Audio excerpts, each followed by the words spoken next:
देखो, आज ना पूरी दुनिया बदल चुकी है। देश-विदेश की बड़ी-बड़ी यूनिवर्सिटीज़ अब सिर्फ टॉपर्स बच्चों को नहीं ढूँढती, वो ढूँढती है मैदान में पसीना बहाने वाले बच्चों को ढूँढती है। हाँ, आज ऐसे हज़ारों बच्चे हैं जिन्हें पढ़ाई के नंबर नहीं, स्पॉट्स टैलेंट से स्कॉलरशिप भी मिल रही है, क्योंकि दुनिया समझ चुकी है। मार्क्स लाने वाले बच्चे सिर्फ किताबी कीड़ा बनकर रह जाते हैं, लेकिन खेल इंसान को बहुत ज़्यादा मजबूत बना देता है। देखो, यूनिवर्सिटीज़ स्पॉट्स को इतना महत्व क्यों दिया जाता है? कहने का मतलब है ना कि जो भी यूनिवर्सिटी है वो स्पोर्ट्स को इसलिए महत्व देती है क्योंकि ज़िंदगी सिर्फ़ किताबों से नहीं चलती, ज़िंदगी चलती है डिसीज़न और डिसिप्लिन और कॉन्फिडेंस से। ये तीनों चीज़ कहाँ से आएगी? क्लासरूम में से तो बिल्कुल भी नहीं आएगी। जब बच्चा मैच खेलता है ना, तो वो फेलियर को स्वीकार करता है और जब उसकी टीम जीतती है ना, तो वो ईगो में नहीं आता, बल्कि टीम वर्क सीखता है। इसलिए एडमिशन फॉर्म में पूछा जाता है, आपने खेल में क्या किया? क्योंकि यूनिवर्सिटी को स्टूडेंट नहीं फ्यूचर लीडर चाहिए होता है। चलो बताती हूँ।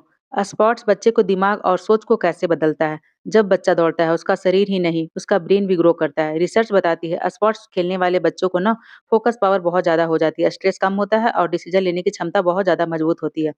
किताबी जवाब याद करती है, लेकिन स्पोर्ट्स सिखाता है जब जवाब ना मिले तब क्या करना है। बच्चा ना जब क्लास में होता है ना तो सिर्फ पढ़ना और याद करना सीखता है। जब मैदान में होता है ना तो वो ज़िंदगी जीना सीखता है। चलो बताती हूँ, स्पोर्ट्स स्कॉलरशिप की कितनी सच्चाई है। आज अमेरिका, यूरोप, ऑस्ट्रेलिया जैसी जगहों पर ना हज़ारों यूनिवर्सिटीज़ हर साल स्पोर्ट्स स्कॉलरशिप देती है। अगर बच्चा क्रिकेट, फुटबॉल, एथलेटिक्स और स्विमिंग में या फिर किसी भी खेल में अच्छा है, तो कई बार उसकी कॉलेज फी, ट्रेनिंग, हॉस्टल यहाँ तक कि यूनिवर्सिटीज़ उसके पूरे खर्च उठा लेती है। क्यों? क्योंकि जो भी बच्चा स्पोर्ट्स में होता है ना यूनिवर्सिटी का नाम पूरी दुनिया तक पहुंचा देता है। आज मैदान में किया गया प्रैक्टिस कल परिवार का बोझ हल्का कर सकता है। पता है स्पोर्ट्स ना सिर्फ स्कॉलरशिप या फिर करियर ही नहीं देता, स्पोर्ट्स बच्चों को अंदर से बदल देता है। चलो बताती हूँ, जो बच्चे स्पोर्ट्स में होते हैं ना उनका मेंटल हेल्थ कैसा होता है। किताबों में लिखा है, जब बच्चा खेलता है तो शरीर में ऐसे हार्मोन्स बनते हैं जो स्ट्रेस और डर को कम करते हैं। इसलिए जो बच्चे स्पोर्ट्स खेलते हैं जल्दी-जल्दी नहीं टूटते, फेल होने से नहीं डरते, प्रेशर में भी शांत रहते हैं। स्पोर्ट्स ना उन्हें सिखाता है कि हार अंत नहीं होता, अगली शुरुआत होती है। जो बच्चा स्पोर्ट्स में होता है ना, लोगों के सामने आने से नहीं डरता, इंटरव्यू हो या स्टेज या फिर पूरी ज़िंदगी का फैसला, उसके अंदर ना आत्मविश्वास होता है। कॉन्फिडेंस किताब से नहीं आती, एक्सपीरियंस से आती है। अगर आपका बच्चा ना कोई स्पोर्ट नहीं खेलता, सिर्फ़ पढ़ाई करता है, तो बहुत सारे ऐसे भी बच्चे होते हैं ना जो सोशल मीडिया में ज़्यादा खोए रहते हैं। आज का बच्चा बाहर कम, स्क्रीन में ज़्यादा खोए रहते हैं।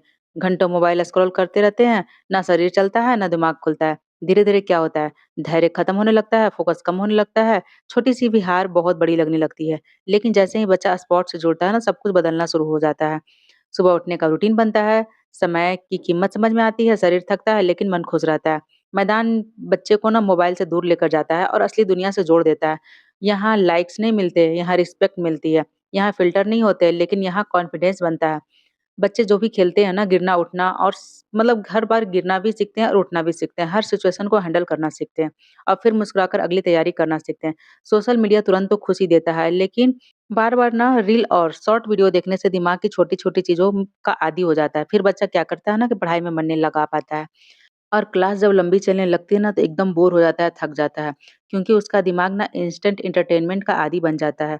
और जब बच्चा स्पोर्ट्स में होता है ना तो होता क्या है ना कि वो सुबह उठकर स्कूल चला जाता है, स्कूल से आने के बाद खाना-वाना खाता है, थोड़ा-सा भी रेस्ट करता है, उसके बाद तुरंत उसको एकेडमी जानी होती है या फिर कोई जो भी स्पोर्ट में वो जॉइन किया है वहाँ जानी होती है। उसके बाद 2-3 घंटे खेल कर आता है, वो खुद थका रहता है। उसके बाद उसको प्रेशर भी रहता है स्कूल का मतलब होमवर्क करने का और कुछ क्लासेस भी चलते हैं अगर आप ट्यूशन दिए हुए हो तो। तो टाइम ऐसे निकल जाता है कि पता ही नहीं चलता और जब बच्चा स्पोर्ट्स में रहता है ना तो उसे पता ही नहीं चलता कि टाइम कैसे निकल जा रहा है और वो धीरे-धीरे अपना दिमाग को ग्रोथ करते हुए बड़ा होता है। और सच बताऊँ तो पार्थ ना क्रिकेट खेलते हुए भी अच्छा मार्क्स ले आता है क्योंकि वो कम पढ़ाई भी में भी बहुत अच्छा कर पाता है। यही रीज़न है कि मैं उसे ना स्पोर्ट्स में डाली हूँ क्योंकि अगर मैं नहीं डालती तो वो पूरे टाइम इस टीनेज में ना बहुत ज़्यादा प्रॉब्लम होती है। बच्चे मोबाइल में बहुत ज़्यादा खो जाते हैं। यही कारण है ना कि मैं पार्थ को ना क्रिकेट में डाली हूँ। और अब जब बच्चे क्रिकेट खेलते हैं ना या फिर कोई भी स्पोर्ट्स खेलते हैं ना तो उनके पास बिल्कुल भी टाइम नहीं होता और आदि चीज़ों का एक्सपीरियंस करने का। इवन मैं तो कहती हूँ ना कि आप एक्स्ट्रा स्किल्स भी देते हो ना तो स्पोर्ट्स का ही देना चाहिए क्योंकि आप अगर अदर स्किल्स सिखाते हो तो वो कंप्यूटर से रिलेटेड होता है तो वो बच्चे की आँख पे बहुत ज़्यादा ज़ोर पड़ता है। हर चीज़ का एक टाइम होता है। ये टीन एज होता है ना बच्चे बहुत जल्दी बिगड़ जाते हैं, बहुत जल्दी मतलब दिल पे ले लेते हैं कोई बात को। और अगर बच्चा अगर इस टाइम इस मतलब स्पोर्ट्स में बिज़ी होता है ना, तो बच्चा को सोचने समझने का टाइम ही नहीं मिलता। और ना मोबाइल स्क्रॉल करने का टाइम मिलता है।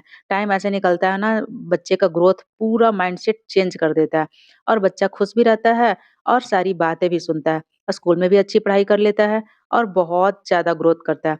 तो आप भी अपने बच्चों को ना, आपका बच्चा जिस फ़ील्ड में इंटरेस्टेड है, कहने का मतलब है कि आपका बच्चा स्विमिंग में हो या फिर कोई और भी स्पोर्ट्स में हो, तो उसमें आप डाल कर देखें, बहुत अच्छा रिज़ल्ट आएगा।